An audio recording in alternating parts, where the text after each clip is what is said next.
Ito na sitwasyon dito ngayon guys, ano na siya. Ang daming damo na kasi wala na yung nakatira dito, matagal na siyang namatay.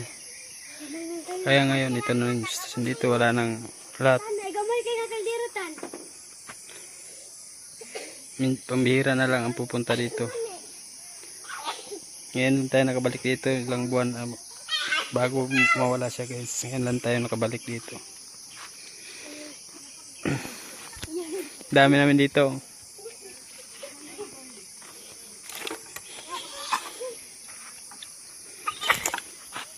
Yan ang mga pananim yan na naiwan guys. Oh. Mais, kadon. In-harvest nila kasi ano yun. Sayang kung hindi magpanginabangan. Yan, malawak pa yan yung mga area na yan. Pero ipatuloy natin yan mga balang araw ngayon. Dito lagi ito dito nagtatambay yung matanda dito. Ayan ang mga upuan namin dito, dati dito. Ngayon wala na, sobrang makapal na yung mga damo. Yung pangit na dyan sa loob. Dito mas wala na. Dati dito maganda to dito.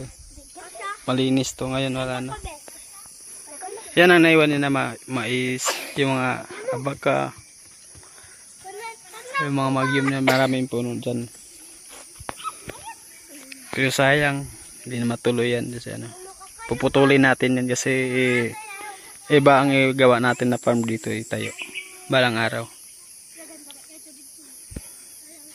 Yung mga mais niya yan guys. So, katatanim lang niya bago siya namatay dyan. So, ngayon ang sakit pero kailangan natin tanggapin na may walang forever talaga dito sa mundo. Yan mga tanim niya lahat yan. Yan tanlad.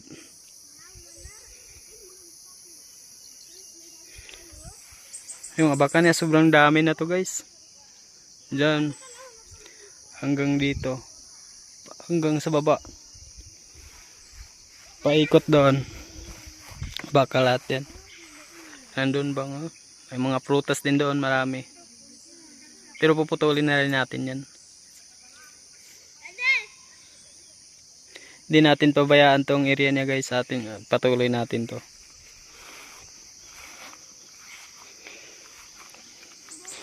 Ngayon na ako nakabalik dito kasi ano parang pag nandito kasi ako masisiraan ako ng utak kasi yung nangyari sa kanya parang sinasadya yun Kaya ngayon na ako ulit nakabisita dito. Idol, shout out dol. Ayan yung mga bata pag dito sila sobrang saya nila kasi parang nasa bundok ka kasi matanaw mo lahat sa baba. Saka mahangin rin dito. Ang ganda ng pista namin dito guys. Yan, puputulin natin lahat na kain na yan. Malawak pa yan hanggang doon sa dulo. Nakita mo yung puti na kahoy. Hanggang dyan. Hanggang pa, doon pa sa baba dyan. Meron ba dyan? Yan may mais pa kami dyan.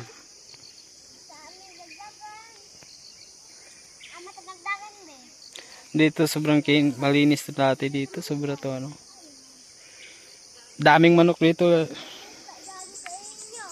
Ngayon wala na. Nandun na lahat sa bahay ko sa baba. Sa barangay. Nandun na yung mga manok niya. Hinalagaan din natin doon. Dito ito mga manok to dati dito. Sobrang mga magandang manok dito. Ngayon wala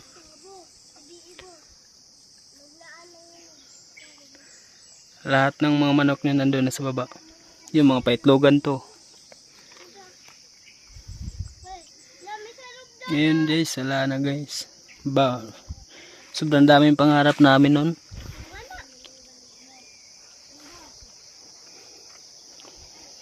Pupunuin sana namin to ng manok. Sa problema wala na.